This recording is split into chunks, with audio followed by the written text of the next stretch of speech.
Do you realise next season is 10 years since Chelsea have won the Premier League? That's crazy.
Hello and welcome to Arsenal Above All, episode 131. Okay, all right, everyone. We've taken a breath. We've hit the reset button. Everyone's had a little bit of head loss, not to the expressions oozing level, which is always funny to see, but we've had 48 hours to mull over what's happened on Sunday, and we're going to discuss tonight. Pretty much, let's see what we can do. What's the bounce back like? What would we like to see? And obviously we'll touch on some of the horrible stuff that we saw on Sunday night. And to do that, I've got a big game deserves a big panel, and I've got the Arsenal Wikipedia, the walking Wikipedia. Brenny, K74, how you doing, Brenny? Yeah, I'm good. Better now after Sunday. Well, I say better, but it's not something you forget. No one likes losing to Manchester United, and you can't just play it down like it was nothing, because at the end of the day, it's Manchester United. Who wants to lose to them? No one does, especially at home. But other than that, I'm healthy. I'm good. Good stuff. Pleasure to have you. Pleasure to have you as always, man. And I need to jump back on one of your shows as well very, very soon. But thanks for your time tonight. 100%. Nice one. Yeah, and I've also got the Arsenal Whisperer. That's what I'm gonna. That's his nickname. The Arsenal Whisperer, Steve. They call me Stepney. How you doing, Steve? Yeah, we've recovered. Look, Sunday was Sunday, and today is Tuesday. This week, as you said, like 48 hours. A lot's happened. We're moving forward. Hi, everyone. Yeah, good. Great to have you on as always. And finally, last but not least, I've got the Arsenal Reverend. Nick, how you doing, mate? Always a pleasure to have you on. How you feeling? That was painful. It still hurts. Still in the stomach. It's still there. I think it's just repetition of certain big games this year where I felt we could have done better. Undone by 2 goals. We can't change it now. All we can do is control what we do going forward. So, yeah. Totally hear that. Thanks for your time as well. Really appreciate it. Thanks to everyone who's joining us as well. And obviously, please feel free to leave a comment, and we can maybe get anything that you got to say up on the screen. So let's get into it, gents. So obviously, disappointing, really, really disappointing results. Everyone was talking up this game. I think maybe a little bit too much again. I think another big game this season where we've kind of not delivered.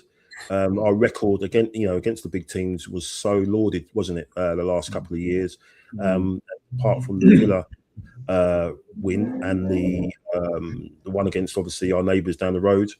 I think we've struggled, haven't we? We've drawn with City and Liverpool, and obviously lost on Sunday. I'll come to you first, Brenny. Just obviously, reflecting on back on what's happened, like an overview, if you like. Did you see this coming, or did you see any sort of signs of it with the last couple of results in the league? With us not scoring in the last couple of games, or did you just think that it was we took our eye off the ball with the way that we scored the goal? I think we've seen in the past where Arsenal have kind of, they've not reacted well. It's almost reactive rather than being proactive. And when a goal's scored, just seems to be at the moment, and when we're kind of seen a little bit vulnerable. What was your thoughts, just how we sort of opened the game and just how that kind of that first half is really, really sort of trying to get my words out tonight, but it just seemed really sort of Jekyll and Hyde, especially that first 20 minutes into the latter part. But what was your thoughts just on the overall game and how it all played out? Well, for me, I said from a couple of days before, even 3 days before, I said it'd be a 2-1 win. But I didn't think we put on the performance, but I thought we can get the result. I thought we could get the results, and in those first 20 minutes, I thought, okay, control it a little bit, but United were not playing with any. They didn't come with a low block, and when we went a goal up, I thought, okay, that's cool. And then I just didn't want us to just settle at 1-0 down at half time. 1-0 up at half time. And I thought, let's just get the second goal now. And then the Zubimendi mistake, the Zubimendi error, I say, seriously. I mean, with that was coming. That was coming. I didn't think it was coming in that game, but we've seen it a few times, even last season, because it's because of this obsession to just keep the ball in our own half for a good minute or so. And it's very frustrating, especially when you're not under any pressure. You just think, let's just go out and attack. Yeah. And it was a result of that. It's what they've obviously been told what to do in terms of what the manager wants in terms of keeping the possession. And I felt that after the equaliser, there was this fear. I felt some of the players as well. It's like they were scared. I'm not saying all of them, because for me, when I look at someone like Declan Rice, that guy isn't even scared of a ball. So you know what I mean. And then after the equaliser, we got it to half time at 1-1, and then I thought, okay, it's going to be a big response here from the lads, but I didn't see it. And credit to Manchester United, because when they scored the second, because you could say whether or not it was a handball. I mean, VAR said otherwise, but I'm not gonna use that as an excuse, because I look at us, and if it's a case of we're creating chances after chance after chance, hitting the target, we're making the keeper work. That's what I look at. Yeah. And we were beaten by 2 fantastic goals, and credit to United. But even when we equalised, I thought myself, let's go get the winner. But I thought maybe obviously we lost concentration. It looked like Arteta was probably happy with the point. He always seems to be happy with a point against anybody, regardless of how big the club is, or whether they're in form or not. And then for me, what I saw from characters, what I want to see from us, from Manchester United, is the way they attack. That I said it on my channel yesterday, and I said it in a quick match reaction Sunday. That looked like glimpses of that looked like a throwback to Sir Alex Ferguson days. I'm not saying they're going to go on and they're going to go on this crazy run and win the league, because that's not going to happen as far as I'm concerned. But I think if they carry on in that vein, they will finish in the top 5, because it is 5 now, isn't it? So, but that's what I want to see from us from an attacking point of view, and even though it was also a wake up call as well, because I just want to say that the system we're playing, it's for me, it may be effective in Europe, but it's not working in the Premier League. And I want to see something different from the manager and the coaches. Yes, starting with with Leeds at the weekend. I'm not worried about tomorrow. Yeah, because we can lose 8-0 tomorrow and we're still going through. So that I mean, I've calmed down now because I was angry. I was really angry. I mean, I'm still angry in a way, but I've calmed down to the point where I thought, you know what? Well, we have to go again. We've got no other choice. But I want to see something different from the manager, and I want to see him playing players who are on players who are in form and players that deserve to start. Yeah, 100%. Yeah, fresh impetus. Just to end on that. Sorry. Yeah, no, 100%. I mean, that's something we're not seeing, and that sort of comes with my next question to you, Nick. Really, obviously with the way that we kind of fell off after that first half an hour, not trying to find excuses or anything, but do you think the schedule might have had something to play with the lack of intensity in the second half, especially? For example, that was our 18th match in 65 days. That was Man United's 13th, because obviously they're not in anything. They've just got the league to play for. Does this again reflect on Arteta's squad management and the way he rotates the team? When you look at someone like Zubimendi, who made that mistake, I mean, I put it up when Bren was saying. The frustrating thing there is you've got Rice on the run. Yeah, that's where he should be playing the ball into. Yeah, that's the key thing there, and I think that goes into what Brenny's saying about we've got the lead. Let's hold on to the lead rather than put the foot on their necks as such, and that's even when you look at it in a still, it looks very, very open and quite an easy pass to make. When you see it, it's not one of those ones where you see it like that and you think it's really easy. If you see it flowing in real time, that pass was on. That was an easy pass. It's not just where Declan Rice is there. It's the space in front of Declan Rice. Exactly. Yeah.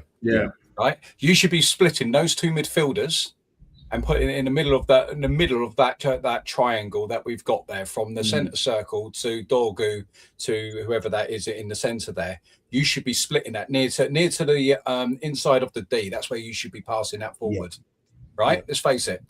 And I think picking up on the first part of your question, we can point to that, and it may be a factor, but the bigger issue is the fact that we're not killing games. So we're having to play 90 minutes plus in every single match, and every single minute is live. If you're killing teams 2-3-0, the second half you're rotating, you're using the squad more, you can pull players off. It's unsustainable. It's where Liverpool were in September. You can't keep playing to the 90th minute when you're 0-0, 1-0, whatever it may be, and it's that tight, without there being repercussions at some point. Fatigue will kick in. And that's kind of it. I feel like I think I said in the group chat that we're kind of a bit like a sprinter on the 400 meters, and the lactic acid has kicked in.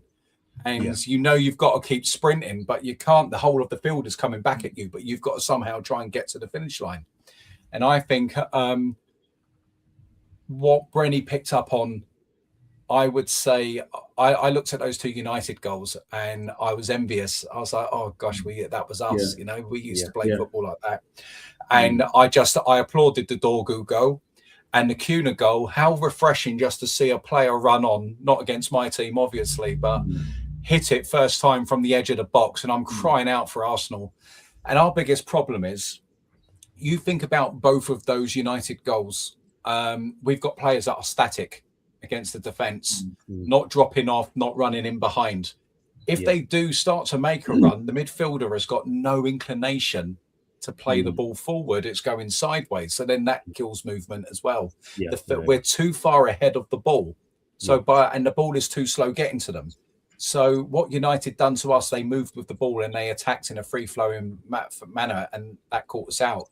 And I've been expecting something like this. I said to my son, who's 19, watches all the games with me, if a team just does not respect us and they go direct at us, we are going to be in big trouble, because I feel like we're getting a bit lazy and passive with our defending. And I will use Saliba as an example. Saliba on the deck, is a world-class defender. The moment it's in the air, guys, not so much. He's fouling his man. He's not getting his head on the ball. He's letting the ball bounce. He's kind of, there was 1 minute in that moment in the second half, he let the ball run past himself and pointed towards Timber as if to say, you to clear up. And I think Timber being as good as he is constantly bowling out. Saka ahead of him, who's not doing enough defensive work. And Saliba, who's not doing clean enough work. And I think there's a lot for us to improve. I do feel, hopefully, this is a wake-up call. Hopefully, the players can band together and say to Arteta, because this system, why have we got defenders on the edge of the 18-yard box looking to play key defence splitting passes? I don't care how good they are. You could be Maldini or Baresi or whoever. You're not going to be making those passes. You need an attacking midfielder. We need Odegaard and Eze to be making those sort of passes to split the defence. So I'm hoping it gives them an opportunity to sit down and be honest with each other. Yeah, I totally agree. Apparently, that's what's happened. Arteta said in his press today about having a chat with the players and knowing, asking them what they want to do, and then saying that the next 4 months are going to be, full of fun and everything, and it's going to be, a good journey, and make sure everyone who wants the best for Arsenal to be on the same boat as them and everything, and what have you. I don't know. He talks a great game, doesn't he? He talks a really great game. But Steve, touching on what Brenny said, Brenny will remember this. Going back in the 97-98 season when we won the league, and we played against. I'm not saying that you're not old enough. Nick, I'll take it. I don't think you were even born then, anyway. But Blackburn Rovers. We played Blackburn Rovers. Yes, they turned us over 3-1. They all sat down at Highbury. They had a sit down in the dressing room.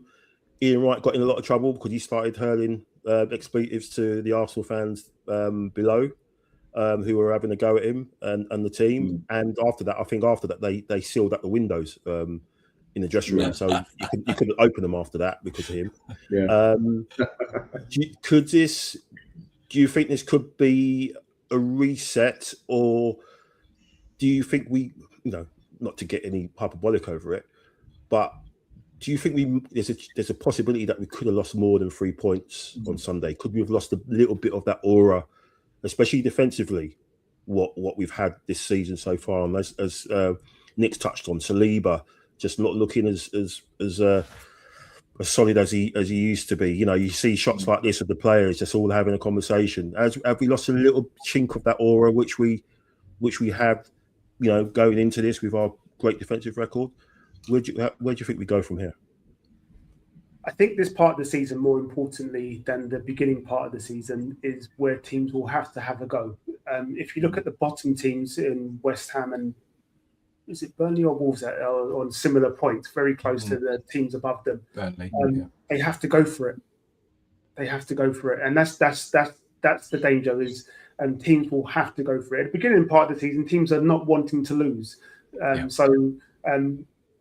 But everybody talks about, especially pundits, they love to say, it's down to the big teams to break down the smaller teams. And as I was saying to you, Mike, earlier, we found a way to break down the smaller teams. Yes, people might not like it, but we will get a set piece and, we will break down a team.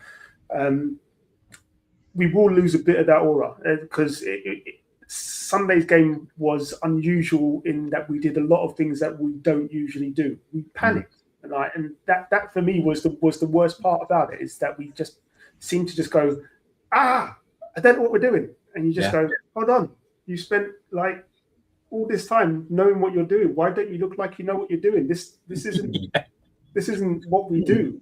Okay? You're in the headlights. It was like I said, it was just bizarre. And credit to United, as everybody else has said, their goals were fantastic, outside the box, everything.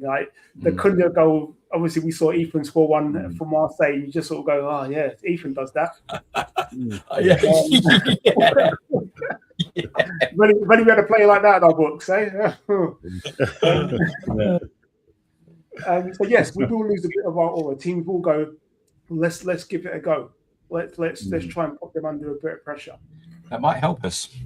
Honestly, that's what I think it will. I think it will actually benefit us to actually go. Like teams are going to go against us and try and attack us. It should open up the game more.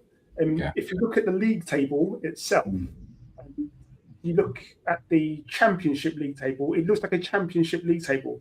There's your 3 points from relegation and your 3 points from a European place. And all those teams in the middle are just like, we can get something. And that's what this season has done more than anything. Everybody is super competitive. As Nick said, it's every game is to the last minute. We've only had one easy game, and that was against, is it Totspur? Totspur, yeah. I would have said Leeds or Forest at home. Do you remember that one as well? That one was, But otherwise, pretty much every game has been like to the wire. We played the full 90 minutes. The only time that's changed is when we're in Europe. And again, teams can't rely on going, okay, we'll get a draw here, or because that's true. Got to get the points. Yeah, and that's why if you look at Bayern, if you look at Inter, if you look at Atletico, when they tried it, been beaten.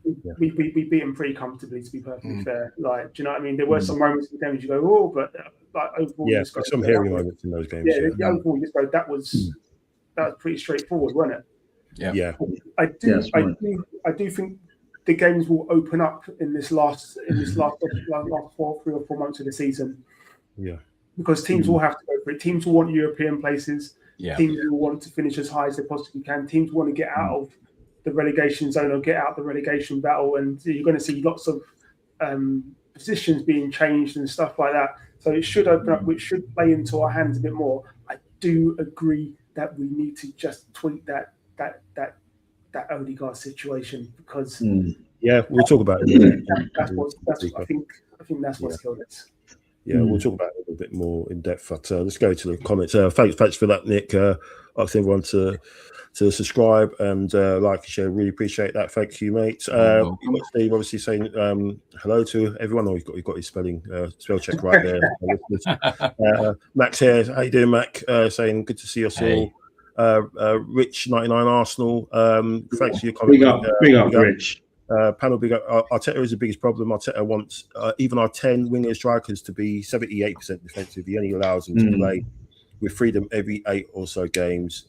And Arsenal is the biggest problem. I think you said that in the past as well, Steve. Odegaard is the weakest captain in football. And also, he said, I've just subbed. So thank you very much, mate. Well done, fella. Thank you. Yes, man. We've been infiltrated with a United fan, but I'm not going to show that comment on that. Let him have his moment. Let him have his moment. We're bigger than that. We're bigger than that. We don't care. Up to Rich. There you go. Well played. Well played, mate. And just a side note, Brenny. You know, you talk about obviously our best performance of the season. Well, a few of our best performances of the season. You know, obviously against Totspur. This is in the starting lineup. Going by it. Okay. Beat Spurs 4-1. No Odegaard in the starting lineup. We beat Villa 4-1. No Rice in the starting lineup.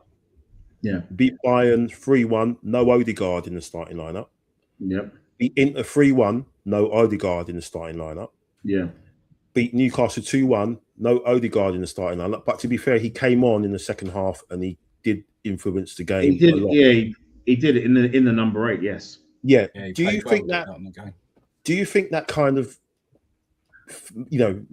thing? Do you feel that maybe there's an issue there with him and Rice being in the team at the same time, or maybe there's games, I think we may have said it, you might have said it on the chat, there's times where we don't need to play Zubimendi and Rice. But do you think there's an issue with that three now, with that three midfield?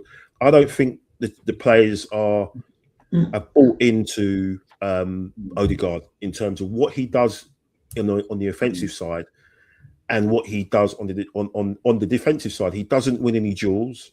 He's the physical drop-off from 22, 23 to 23, 24. I don't know what's happened to the guy. I know he had a big injury with his ankle, but his whole physical makeup just looks completely different, and he's not engaging in any tackles. He's not. He's hiding. I think he's hiding a lot. You know, that clip, that image I showed before of Zubimendi. Because another thing that happened is when Zubimendi played the ball back to Saliba before he messed up. Look where Odegaard is. He's pretty much standing alongside. I think is that Dorgu there? I'm not. I think it's no, it's Mainu. He's capable of Mainu. It's useless there. When it goes to Saliba, there's another shot where you can see from the north bank looking all the way down to the clock end. When Saliba gets the ball, Odegaard's still next to him. He's not created any separation to make himself available, sort of thing. And what do you think, Brent? I mean, do you think he needs to come out of the team now? Do you think the whole captaincy side of things is that how we get the captaincy to change, by just sitting him down? Because I just don't think the guy's he's not giving anything to the team anymore. No, he isn't. And yeah, you're right. I mean, for me, Odegaard, I'll drop Odegaard right now. I would strip the captaincy. I'm not saying Odegaard is finished at the club, but we how many times have we spoke about this where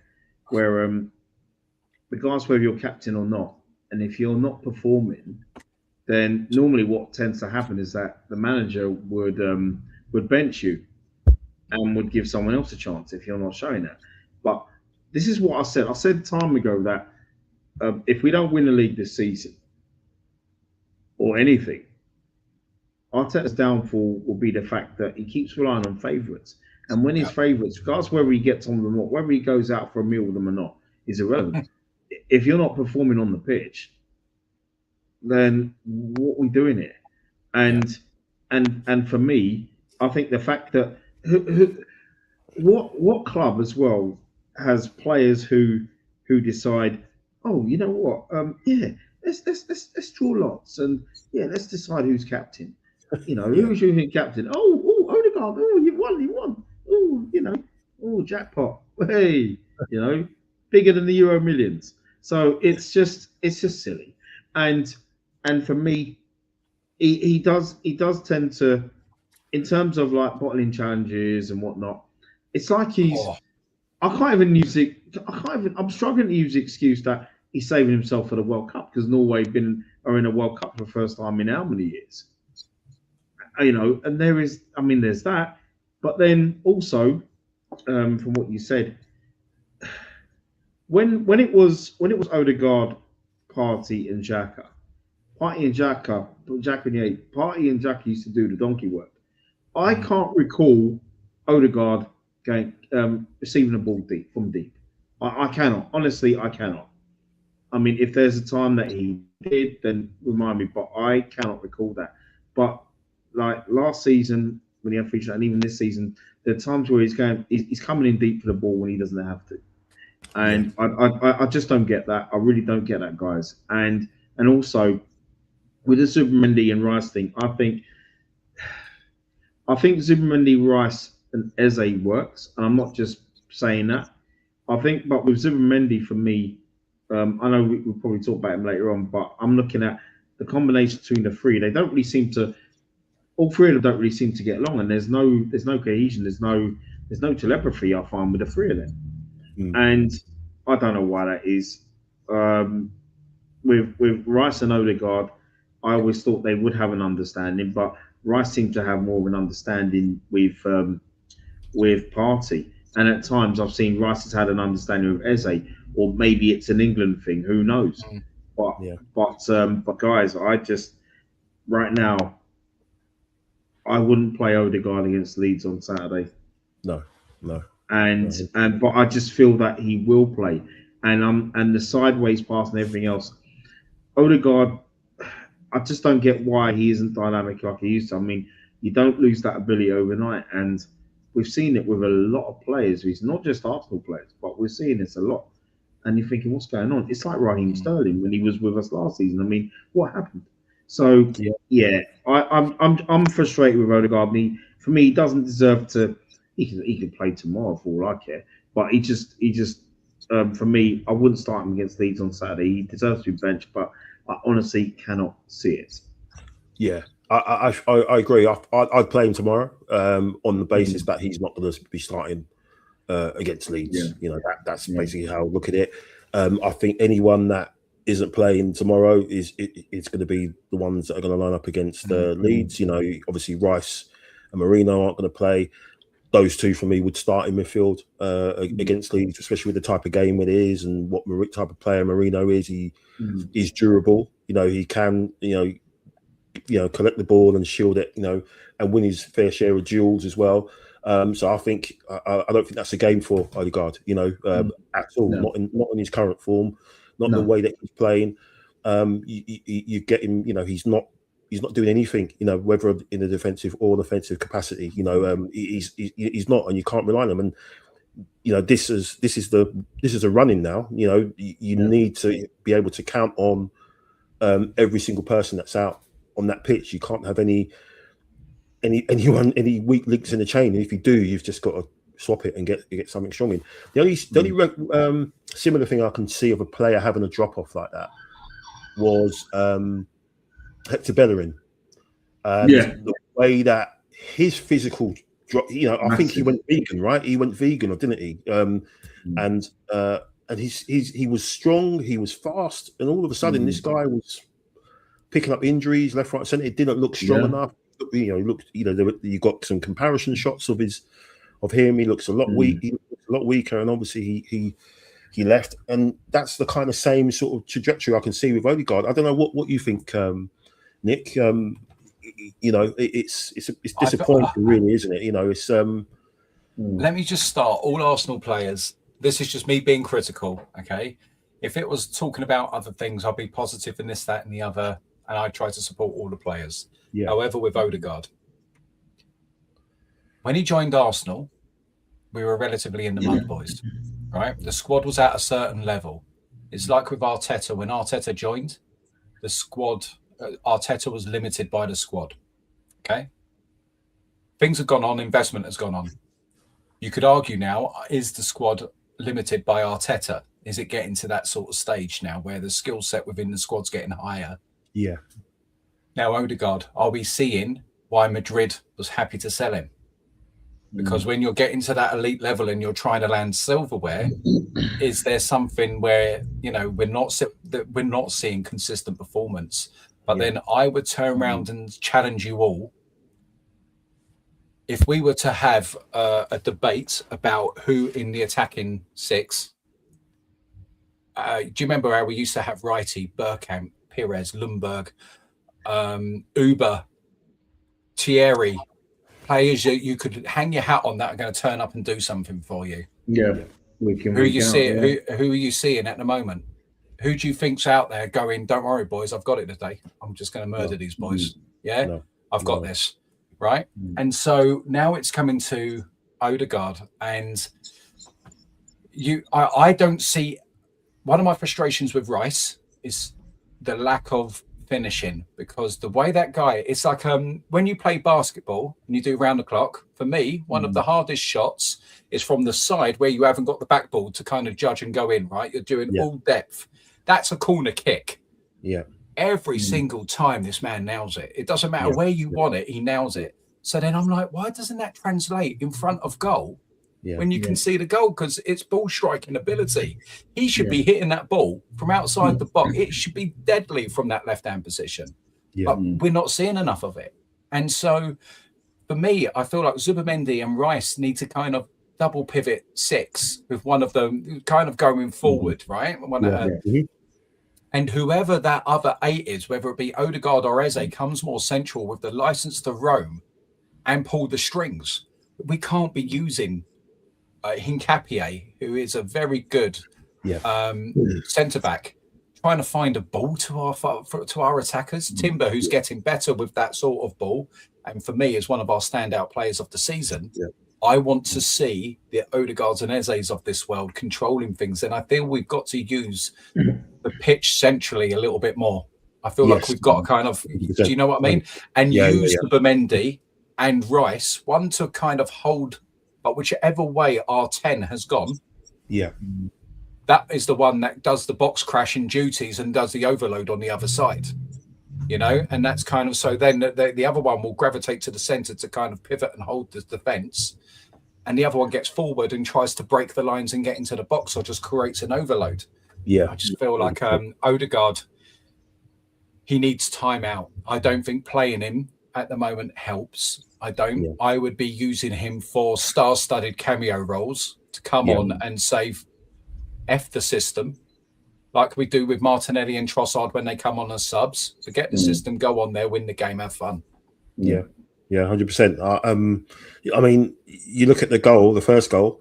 Who was in the box? Who was Martinez trying to fight off? It was Timber. I mean, what the hell is Timber doing in the centre forwards position? I just think that I just think Arteta's.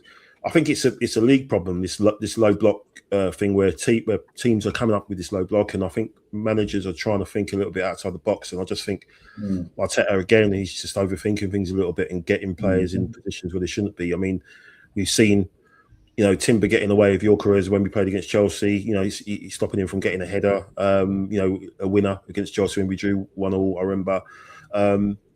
I don't get it. I know all the tacticos will be out there saying, telling us what exactly it is that he's trying to do with our fullbacks getting more, third entry or final third entries than our 8 is where Odegaard is.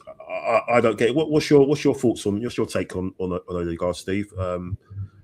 He's got to come out the side now, really, hasn't he? He's been, if your captain keeps on getting dragged, before the hour in successive games, didn't play against Inter midweek as well. That can't go on, surely, can it? No. Look, we can all see with our eyes, isn't it? So that's ultimately it. We can all see with our eyes. He's not the same guy from like 2 seasons ago. Like it's been clear. It was clear last season. It's clear this season. He has had moments, but it's been clear that he's just not that guy. So let's break down a couple of things. We won't change the captaincy this season, so there's no point talking about it. If you know what I mean, Arteta's not going to strip. He's not going to break something when something is not fantastically broken. If you know what I mean. If we had just, don't get me wrong, if we start going right, then we lose against Leeds, and then we lose again, and then all of a sudden we're third, then he might change the will. He might go, oh, actually, this really isn't working. But for now, he won't break the will. With Odegaard, his best performances for us, and it's again, it goes back to similar with Martinelli on the left-hand side. His best performances with us is when he was the triangle. It was him, Saka, and Ben White. The understanding was there. Ben White was never crashing into the box like Timber does. No. He was always on the overlap. And now if you look at our team, like most of our games, this is why people, this is what annoys me with some, especially rival fans, but they always go, oh, Arsenal just sit back and do nothing for like blah, blah, blah. It's like, no, but we've got all our players in your half. Exactly, in your third. You've got all your players in your half. There are 21 players in your half. So if the instruction for the inverted fullbacks, because both Calipari and Timber do it a lot, is to get into the box to create chaos, it's not really working as well as it should do. So then you need the overlap to go to the wider spaces. Odegaard, as everybody has rightly said, he's picking the ball up at halfway just to pass it sideways, and that's pointless. Slows it down. It slows it down. It takes too many touches. We've all seen it. You go first time pass, and he's gone 1 touch, 2 touch, 3 touch, 4 touch. He's still touching the ball. I can't believe he's still touching the ball. It's madness. First time passes. We all know. We've all seen it. Again, we've all got eyes, so we do see it. Those first time passes means that defenders have less time to think. Absolutely. And that's what we're lacking. That's right. Brennan, you mentioned about the World Cup, and I mentioned to Mike randomly about the World Cup as well. I think earlier on was with the World Cup thing is, it must be playing on his mind slightly because he doesn't want to miss it. Because again, he's the Norway captain, so he does not want to miss it. And that's the thing with the captaincy. You go, if he's the captain of his country, then there must be something there. Like, do you know what I mean? So I said it's not going to change the season. So I won't bang on about it. But he's not even making challenges. He's making himself as a presence known. Yeah. So like, you know, he's closing down players. He's bouncing around a little bit. He's not actually making a tackle though, is he? No, he's not. Never puts a foot in. Never leaves a foot in. Never. No. Totally pointless. It's like you can't rely on someone like that. You're on the back foot. You can't overcommit if the ball goes in that direction. You've got to sort of anticipate that. All right, this guy's not going to win his duel. So you've got to go. You've got to be thinking, 2 steps ahead. And like I said, again, I'll praise his closing down. But if you don't close down to get a tackle in, then it's just you just being a body just going like that. Like it's like a training pitch, and you got the still. Yeah. And like you're making yourself a bit of a presence, but it's ineffective. It's like a pop up. Yeah. What are you doing? He's not going to make a tackle. Okay, he's not going to make a tackle. All right, that's easy for me then. Yeah. So unless he makes a tackle, then it's pointless. He has to be dropped, unfortunately, or not unfortunately. He has to be dropped. He needs that wake up call himself. He needs that. Like anybody that was watched the Arsenal All or Nothing documentary will know that Arteta always wants to win. So again, you get a lot of pundits going, he'd be happy with a point. He always wants to win. Like that's we saw it. We all saw it. Again, we all got eyes, we all got ears. Every game that he went into was, if you win your duels, you're aggressive and you take it to the team, and you will win. But I want to win. He likes control, and Mike, I've always said this. He's very risk averse. He won't take risk. He won't take risk, and that's one of our very he should very frustrations. But he will tell you, like I said, against Man United, we won't win any duels. That was crazy. But Whitewood, Declan Rice was winning a few, but everywhere else around the pitch, we weren't really winning any duels, and that would have frustrated him somewhat. And when you don't win your duels, you don't get the opportunity to win a game. No, you don't. You're not earning the right to win. Yeah. And that's one thing that's got to be picked up. I mean, like I said, if Odegaard isn't winning any duels, he's a passenger. It's like what we were saying with Gyökeres and going, he's not actually offering anything. And at times he's a passenger because he's not actually doing anything. Yeah. So then you've got 2 passengers on the pitch. At the start of the weekend, you've got two passengers on the pitch at certain points, and you go, and everybody else has to do something. And like I said, the fullbacks are trying to get in there to add chaos, but sometimes they get in there and then they're just static, and then they take away opportunities from players that should have opportunities and stuff like that. Sometimes you just got to go, you know what? If you're not overlapping, stay back for this one. Because tuck in, whatever, blah blah blah. In the Man United game, at one point, you had Saliba pretty much on the right wing. Yeah, like on the touchline. Yeah. And you're going, right, that's our centre back. So we've literally got 11 players. I had that moment. I'd done exactly the same thing. I was like, that's not why I did that. But we've got all our 11 players right. So then there's no space. There's no space to do anything. And again, if you're creative guys, they're probably one of the furthest people back, waiting to pick up the ball to pass sideways and take 50 touches. It's totally pointless. We've saying about Odegaard dropping out. Whoever comes in has to perform. So Eze has to be good defensively. He has to be good in the press. And he has to impose himself. He has to go. If you're wearing that 10, you've got to show in performance. I think it'd be Mourinho. Drift more on that left-hand side, because on the right-hand side, it doesn't work. When he was in that game against Tottenham, he was picking the ball up more centrally and to the left than to the right. And it worked. But when he goes to the right-hand side, he sort of just goes, okay, I just need to pass it to Saka, because that's what Odegaard does. And again, in the last couple of games that he's played, you sort of go, you've dropped a bit too deep. What are you doing there? You're never usually there. Unless you're picking up the ball and running, you're never usually there. And he's looked a bit like, I have to do what Odegaard does, instead of just going, hold on, I need to do what I do. Exactly. Like, do you know what I mean? It's I don't know. It's unusual things that we're doing, but it can be corrected. But we can't start. So. Yeah, I hear you, and Matrick kind of agrees. He says, if you're not guaranteed to play every minute, you should not be captain, not a motivator. It doesn't drag the team to victory. Can't be the player everyone looks to. So that's a massive problem. Yeah, absolutely agree that. Had a comment here as well from Wonderful Horseshoes. So I think this may be reference to our the horseshoe football that we play sometimes. Says, are you a little nervous that the bottles are starting to rattle again? He says, I'm not having a go. So yeah, I mean, you know, we still got the lead, it's a 4-point lead, which everyone keeps saying it could have been 11 or whatever it could have been a couple of weeks ago. We're not going to do it easy, gents. But yeah, I mean, yeah. You know, I think even the Invincible title win wasn't easy. Yeah, when you look back at it, it wasn't a cakewalk. You know, it really wasn't. And you know, and I think as far as I can remember, every title win has been a fight. And you know, we don't, you know, we've mentioned it before, haven't we, Bren, about 89, what happened in the last couple of home games, losing to Derby and drawing with Wimbledon, which, you know, if we win those games, you don't get an Anfield 89, do you? That doesn't happen. It's already settled. So things happen for a reason. Yeah. But yeah, it's just you know, Arteta's what he said about, you know, getting on the boat, making sure, you know, the last 4 months are going to be special. It's going to be fun.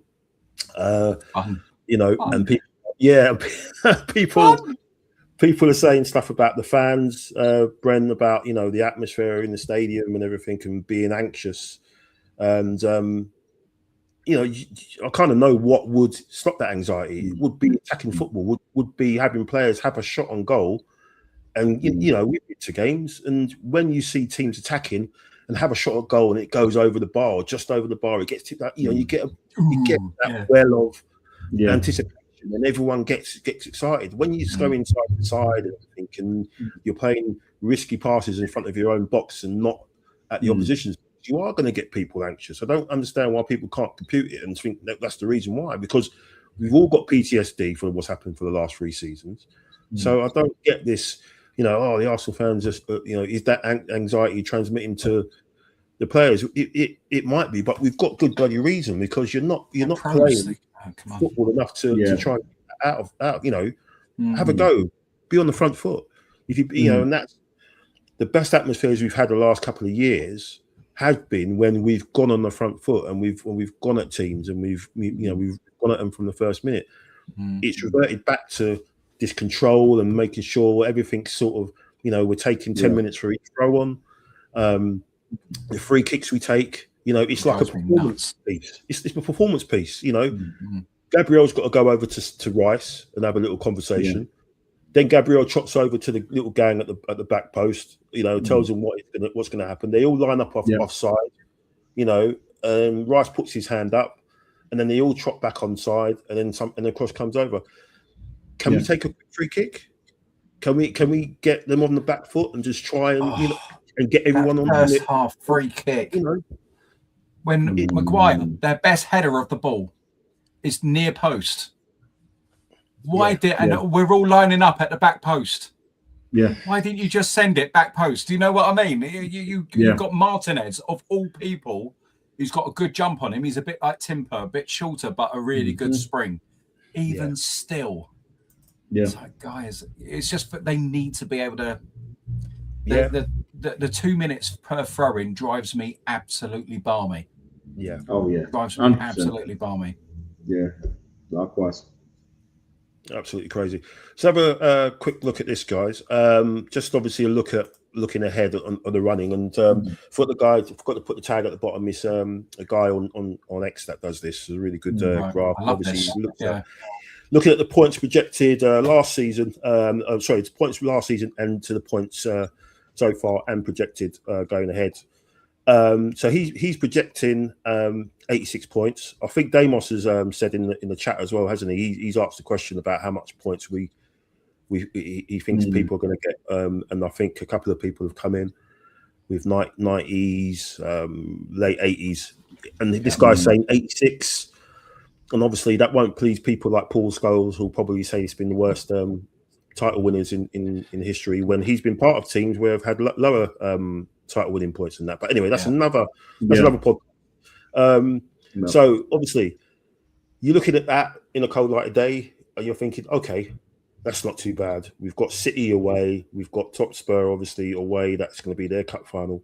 But I'm thinking, and I hate using this term because I hate when managers and players use it, saying, "Oh, we've got 12 cup finals left and we've got 13 cup finals left." We have got all of these are cup finals, aren't they? You know, we've there's no other way we can look at it, is it, Brent? Especially on Saturday against Leeds, which is 3 o'clock, which I'm kind of pleased because we're not playing them at 8 o'clock at night. Under the floodlights when they've been in the pubs all day and making lots of noise. What are you thinking? What you can see here? It's a lot more easy to digest than City and Villa's running. Let's say this slightly harder. But what are you thinking, bro? Well, I'll tell you what. I'll be honest. I don't want to say this, but I've got to be honest. You guys know me. I'm always honest. I don't think there'll be as many wins. And the reason why I say that is because even though I've been saying like for the last couple of days, I'll say has to tweak the system or just change it completely, or have the players move the ball a lot quicker, you know, and you know what I mean. And for me, I know Steve, you were saying like he does want to win, but for me there are certain games he wants to draw. I mean, not wants to draw, but he'll in fact, not the Man City game. I think we will draw that game. I don't think we'll go there and win. I mean, normally when you're going for a title, we've had Wenger and Graham do it when they go and play their main rivals. Like Graham did it with Liverpool, and I remember when we did the double over him in '91 when we only lost one league game, and he went to Anfield believing he could win, and we won 1-0. Yeah, and we beat them 3-0 in a corresponding fixture early in the season. And what I want to see is the team. I want to see there's this belief that they can go to the Etihad and win. Liverpool did it last season. You know, City will drop more points as well. But I believe if we have the right mindset and the right 11, I think we can go there and actually win the game. But I think personally he will set us up not to lose. More than win, and that's my fear. And I think there will be a few more games like that. I think it'll be, even if Spurs are struggling, we know sometimes form goes out the window, and then other times we just actually batter them. But you know, it's just. But then you know, and I feel that could be another game as well. I think we'll win there, but I think it'd be tight. If we win this league, it'll be because other teams drop points. I think everyone will drop points around us, but for us, there's things that they need to work on in the training ground. And do I think Arsenal win the league right now at this moment in time? No, I don't know if you all saw the Football Takeover, but I spoke to G and Neil about why I didn't think so. It was because of all these draws that we tend to pick up now and then, and I think that'll be our downfall. I don't think we'll lose, regardless whether we win the league or not. If we were to lose any more this season, I think we'd probably only lose maybe one game. But I just see more draws there than wins. And also, you know what I mean? And also, from attacking side of it, I mean, in the last couple of seasons we haven't flowed very well. And in terms of 22, 23, 24, when we were attacking, I thought like someone mentioned it on X about Steve Round, and I think his influence is missing.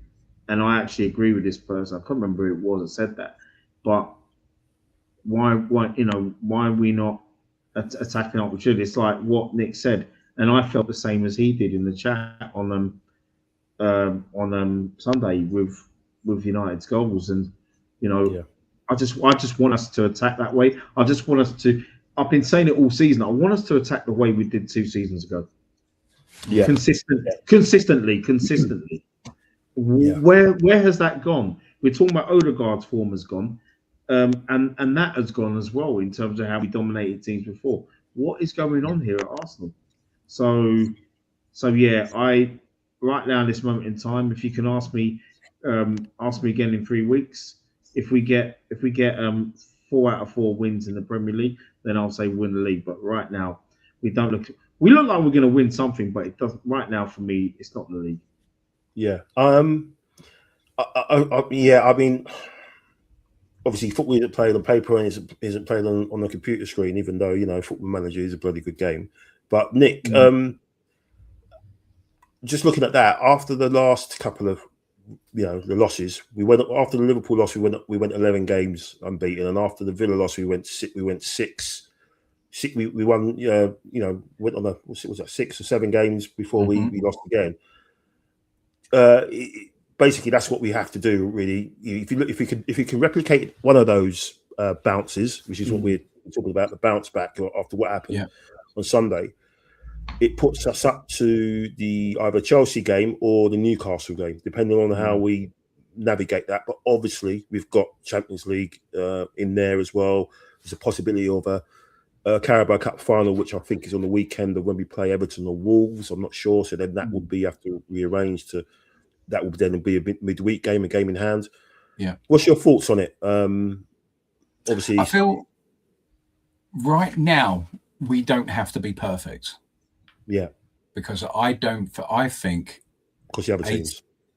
I think 82 points will probably see the title. So if you look at City and the way they're going, I don't think they can buy their way out of this. Yeah. I still think they've got issues, even though they've got an array of attacking talent. I don't know what happens to Gay when everybody comes back. I just feel like, and they've got the spectre of Guardiola leaving at the end of the season, and I just feel they're not the City of seasons past. Newcastle started last game week in 9th. Had they won and the results went their way, they would have gone from 9th to 4th. That's how tight it is. So you've got to remember that from 4th downwards, the table is insanely competitive. Yeah. And where people might be looking at us going, I think we can take a point. They're looking at City and they're not showing City. Wolves was an easy win. They've just had a tough run, and I think they were very lucky to have Wolves next. And I think, that their last game of the season is home to Villa. Yeah. And I just feel like it's going to be a bit of a roller coaster. This isn't going to be, unfortunately, we're not going to have this wrapped up and we're all going to be here enjoying the last 5-6 games and wish we were. I just don't think it's going to be that way. I just feel like, we might get to the West Ham game with the title won. That's where I kind of, if it does go the way I think it's going to go. But as long as we it's consistency now, isn't it? Yeah. And what does Arteta do? If you're in charge of Arsenal, do you go, what we've done so far has got us 4 points clear. Let's continue and grind it out to the end of the season. Or do you try and unlock out of form players outside of the squad and inside the squad in the first team and try and go more attacking? I don't know what he's going to do. I think he's just going to be pragmatic like he usually is, and he's going to try and grind it. I think we're in for a tough watch. I think you have to. I think you have to kind of go out and win it now. I agree. You have to go out. I think if we replicate what's on there as previous, 24, 25, the next what's that, 2, 4, 5 games. Next 5 games up to the Chelsea game. Obviously, Brighton always, that hurts. Like, always like tries to throw a spanner in the works. Tricky game, but then you've got the Everton game afterwards. I think if we replicate that in the next couple of games, I think we've pretty much done it. But I think to do that, he needs to back up what he said in the presser today. He has to, and he has to make big decisions, and that is taking Odegaard out of the team Playing Merino, I think Merino's he's a dual threat. You know, whether that's him doing stuff on the right or the right hand side, obviously with Rice on the other side, and then obviously being a threat in the box when obviously some set pieces and linking up as a second striker. I think that's what he has to do. It has to be something like that, and you have to. I'm not sure about Merino in mobility. If players, that's my issue. So if you have a look back at the third goal, he was on the deck, and he does that quite a bit. You're going now. I've pointed it out to you. You guys will see this, and he's laid there out, and I'm like, why are you on the? And you have a look at it, and I kept saying he's fallen over again. He fell over nothing. I'm like, what are you? And it is just he gets caught out with his pace in the defensive situations, and that's what worries me with Merino. He, for me, is that last 15 minutes. I'm going to stick you up in the box with Gyökeres, and we're going to bombard the box. We're going to go long ball, old school, and you just harem football. You know, everything goes in there. It's chaos and all the rest of it. That's how I feel. I don't know if I'm doing him a disservice. I just feel like I was just thinking more on the Chelsea when he came on in the semi-final against Chelsea when he was playing further up and he was picking up the ball a lot in the pockets there, and obviously he played a big part in Zubimendi's goal where he played a lovely pass into Gyökeres who laid it off to Zubimendi, and that's what Odegaard, is supposed to be doing in that area, in that pocket, picking someone out. But if people would said if that was Odegaard, he would have just waited, and he would have just passed it out to Saka, and then pass it to Raya, and waited for a return, and then and try and win a corner. Whereas Merino saw Gyökeres free, and he went bang and played it into you, and then we're going to sort it out afterwards, and a goal came from it. So I was just thinking on that aspect of it. Yes, athletically, he is a worry. In transition. But what's the other alternative? It's Eze, right? And he's out of form. But do you play him into form? I think the guy's just playing in fear now, and it's sad to see. I think the Villa game, he's still got the shadow of that Villa game over him. When he was bombed out the team for was it 2 or 3 games? He didn't see any minutes, which I thought was just totally harsh. And then when you see your captain drop in, defensive disaster classes, letting people run off him and stuff like that, and yet he's picked again, and he's picked him again. And I'd give him the next 3 games. Yeah, Leeds, Sunderland, Brentford into the Spurs away. We need him in form for Spurs, right? So just to rub that in, let's get him in form. Look at them. We're talking Leeds, Sunderland, Brentford. That's Eze breakfast, man. That's Eze breakfast. Let's get our boy ready and hungry. Give him his red meat and then let him loose at Spurs. That's where I would be going. What do you think, Steve? I'm going to go back and go forward. So bear with me, guys. This will make sense. When we played, I was at the famous Cock in Highbury, and with a few friends, Kevin, Philemon, who else was there? There was a few of us there. And we played Hull in the FA Cup final. And we went 1-0 down. Guess where I was? I was at the bar. I was like, what? I missed the goal. Second one went in. What? I missed the goal. This running is going to be painful, guys. It's going to be painful. That's what I think. Like I said, for now, for me, we're in a position where the team need our full support. So I go back to that whole game as to go. That's the type of pressure it can be. We should, on paper, as Nick said, on paper, if games, and you, Mike, if games are won on paper, then it looks like a shoo-in. But it's not like that. There's going to be a lot of frustrating moments, and it's how everybody has said it. Well, no, how everybody else has said it. It's how we bounce back. Arteta talked at the beginning of the season about Gyökeres and saying it's all right if he scores 50 goals, but it's when he goes 5, 6, 7, 8, 9, 10 games without a goal, how does he react? And that's what he's seeing in training, and that's what gives him the belief that he will get goals. Unfortunately, it's going to be a difficult task, and this when I believe that we will win the league, when we do win it, it will go down to the last couple of games, and we're still going to be like, oh, it's going to be tight. It's like we're still going to have moments where, oh, we should have beaten that team. Yeah, but we didn't, because it happens. It's football. It's literally part of the game. You win, lose, or draw. And if you don't turn up on the day, if all 11 players don't turn up on the day, you stand a smaller chance of winning that game, no matter how good you are. We're in 4 competitions still. Yeah. We can, like I said, we can discount this midweek game tomorrow.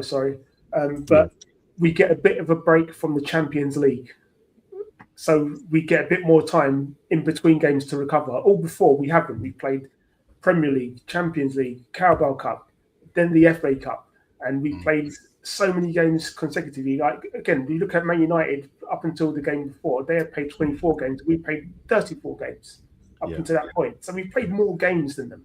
There's going to be moments where when the Champions League kicks in and we're trying to manage. Oh, okay, we're playing this team.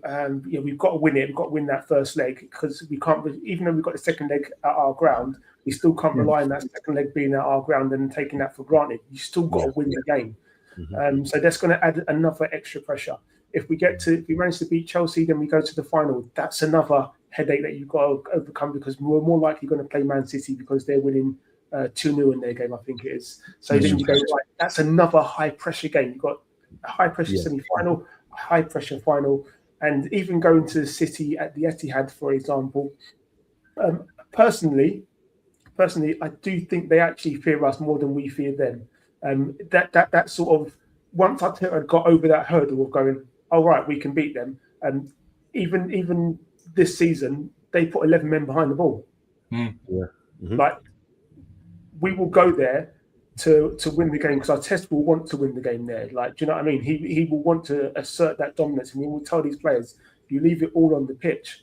Unfortunately, that doesn't always translate to every player, because some players will play with that handbrake on and that little bit of, I don't want to lose this game. And that's the mentality thing that happens to players, not necessarily the manager. You want to win a game at every single point, but then I said at certain points in the game, that's why they say early goals can sometimes hinder a team from actually doing better, unless they score like a second one straight afterwards, sort of thing. But I don't fear City. Yes, they should be going there. Yeah, yes, they should be feared, rightly so. But I don't fear them. I fear Leeds. I fear Burnley, because these are teams that are fighting for their survival. So they're going to have. They need to know that they've got to have the game of their season, like they had done in the previous games against us, to try and get something from that game. So it's going to make it more difficult. But when you're playing a team like City, they're going to give you opportunities to at least have an attack on their goal. And then when they do, it's how clinical we are in those moments. So I don't fear them. But it's when the games, like I said, we've got a little break from the Champions League, like 6-7 weeks, whatever it is. We get like a whole week of being able to train the players. And then we go through those moments of going, right, this was a tough game. This one, I can't believe we didn't get a result this game. But just the focus needs to always switch back to, we didn't win this one. How do we do it next time? It's that bounce back. We must bounce back each time. And I believe that we are well equipped to do it. And if City pick up the extra 2 games? That could happen on Wednesday. That could happen tomorrow. They might not get top 8. So they might pick up 2 extra competitive games they've got to play. That complicates their time. And I think as well with Villa, once it gets nearer to, when it gets to the knockout stages, you're going to see, you and I putting everything into that basket, in that Europa League basket. He's going to want to win that again. Obviously Villa haven't won anything in since '96, I think it is. So they're going to want to do that, and their squad is stretched. It is. I know they looks like they're getting a couple of players in, but they've got a couple of big injuries in midfield as well. So I think they're going to get stretched. So I totally agree with you guys. The team I fear is Arsenal in the start of the race. Absolutely. Exactly. Because we can do it if our attack. I think I mentioned to you, Nick, in the chat. Just our attack has been pretty much non-existent this season, and look at where we are. If they decided to amp it up to maybe 30, 40, 50% of their capability of what they're showing it's going to be done. We're going to play those teams that we're going to play against, and we're going to deal with them. But we just need to maybe, like we said earlier, Brent. This might be the Blackburn game. This might be the 97-98 moment of that Blackburn game where we got our pants pulled down. You know, a bit of embarrassed. We had a heart to heart, and there's no looking back. And we might be looking back on this in May, hopefully thinking, yeah, we were right. That was it. You know, and you know, look at how we were kind of hand wringing and being a bit stressed out, and we ended up doing it. So fingers crossed, that's what happens. It's going to be nice to kind of look at tomorrow's game whilst the rest of Europe, apart from us and Bayern, of course, but the rest of Europe are going to be scrambling, and it's like one of those, we can enjoy it. Yeah, it's like one of those. It's like, you know, those really terrible 1980s cop films where the two cops go into the bar and someone nudges the other, and then there's this big fight. Everyone's fighting. There's stuff, people swinging off chandeliers and stuff, and then they've got these two people here just relaxing, just sipping drinks. That's us. That's us and Bayern. Everything's going off in the rest of Europe. Everyone's fighting to get into the top 8. So it's going to be. I want to see give the kid Salman a run. Maybe get Max Salman in the team. You know, let's have a bit of fun with it, because is Max Salman fit now? I thought he was nearly back, wasn't he? Is he fit to play now? Kai gets some minutes. I hope Kai gets some minutes. He was training. He was training today, so he has to. Hopefully, please just play. Just get 30 minutes under your belt. You know, if you can. You know, just get 30 minutes under your belt. But we'll see. We'll see what happens. But no, gents, it's been a brilliant chat. An hour and a bit just flown by. Really, really great takes from all of you as usual. Thanks for all the comments. Thanks for everyone who's dropped by and left a comment and had a watch. Brenny, where can everyone find you, mate? Yeah, thanks for coming. Oh, I love coming on here, you know, and appreciate it. And big up to yourselves as well. Big up to the chat. Yeah, you can find me on my Brenny K74. Been doing all right recently with the shorts.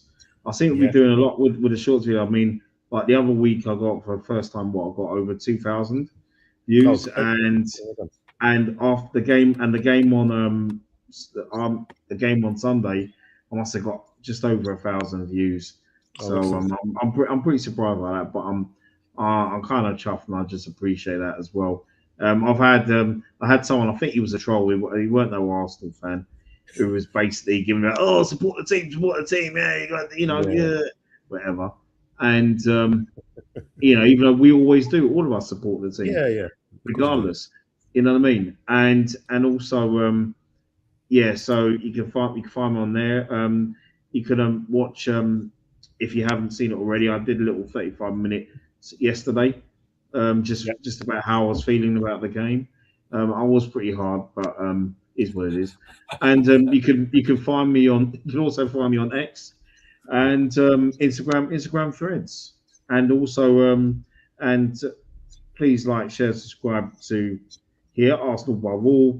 Like, share, subscribe to myself, Brenny K74, and also you can find me on the Takeover. So like, share, subscribe to the Takeover, please. Excellent stuff. Thank you very much. Nick, I know you're still trying to get your channel sorted out. I've not got going with mine yet. I've got the other one, the old one. I'm not really doing anything. I've let that kind of die. But I'm always happy to support my fellow Gooners and kind of make up the numbers when they're desperate. So I'm on the Football Takeover on Friday. I'm on with Brenny whenever he next invites me. Hint, Bren, hint. Well, you know, I just one minute, Bren. What's this about? You getting videos in your shorts? So is this like Pornhub or something, or OnlyFans? What's going on? What's that? Videos? You getting videos in your shorts? You're saying I got 2,000 views in my shorts. I'm like, no, you're just there, you know. Listen, I know it's after 10 now. You know what I mean? I wouldn't have said that if this is 7:30. Sorry, Mike. I'm sorry. I had to take that's all right, mate. Great stuff. No, thanks again, Nick, and anytime. Cool, Steve. I know you've got your Stepney Talks channel. You still doing that? You still getting stuff out? Yeah, just started recording for the new season, so I've had a couple of interviews lined up. Interviewed a couple of American guys. one a comedian and one a producer, and just got a couple more lined up that I'll be doing over the next couple of weeks. You know, it's been great to do this channel, and I love doing this channel because after every chat, after every show, is I can sit back and go, you know what, actually we're all right. You know, it's okay. I hate the rage bait channels. That's why we don't give them any names. It's like everything is the worst right now. You just go, it's not. We're 4 points forward. We're top of the Champions League. We're in the semi-final. Try and enjoy the moment. We should do better. We will do better, I believe. Well, I just subscribed, Steve. Yeah. I just subscribed to you, man. I think I already am. Nice one. I'm going to have to double check. I actually thought I had, but yeah. Okay, well, I've subscribed to yours, Brenny, because Pam put me in a headlock and said, "You make sure you do it." Yeah, she subscribed. She subscribed to me yesterday, I think it was. Yeah, she subscribed to me. No, thank you very much. Like I said, it will be painful, but without pain, how do you have moments of true enjoyment? Absolutely. Yeah. Absolutely. If it was easy and we just like won all 38 games, people would just be like, "Oh, that was so boring," you know. Listen, we've had pain for years, Stephen. Yeah, I know. We've had pain for years, man. Look at this grace. Look at this grace. We're a society, you know what I mean? Look at that. But that's why I used the whole game, because it should have been an easy walk in the park. Yeah, and it wasn't. It was painful, and we had to go through the game. So the euphoria at the end of winning, and like I said, I was with a few mates, and even with the police outside, we're celebrating with the police outside, just like I'm telling you, man. It was because I don't want to be. We've already got a silver one. I don't want to be the silver 2. You know what I mean? So we just need a bit of that. You know what I mean? So. Yeah, I was saying that the whole game, the cup final, was the best day of my life.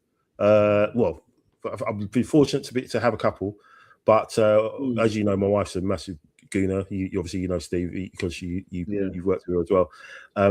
But just before kickoff, she told me that I was going to be a dad for the first time.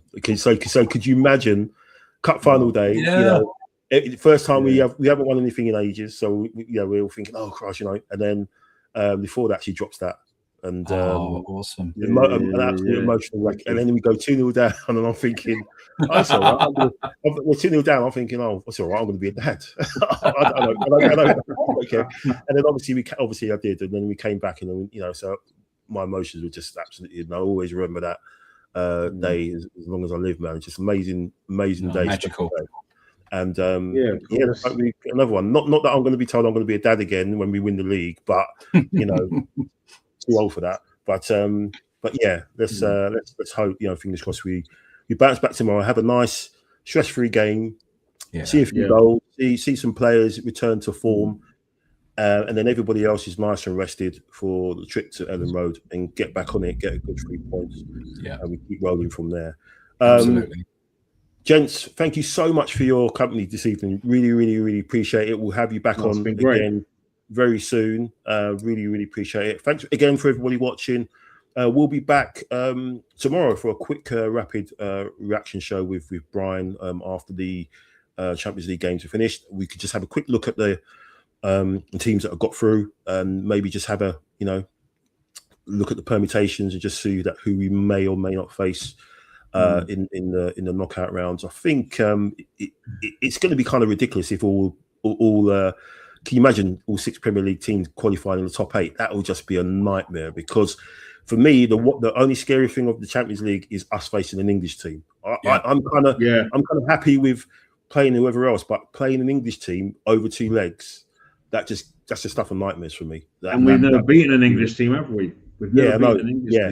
So that's the stuff of nightmares for me. So first time for everything. Yep. Yes, true. Very, very true. Very true. But thanks, gents. I'll let you go. Thanks everyone for watching. Keep it up the Arsenal, and see you tomorrow. Take care.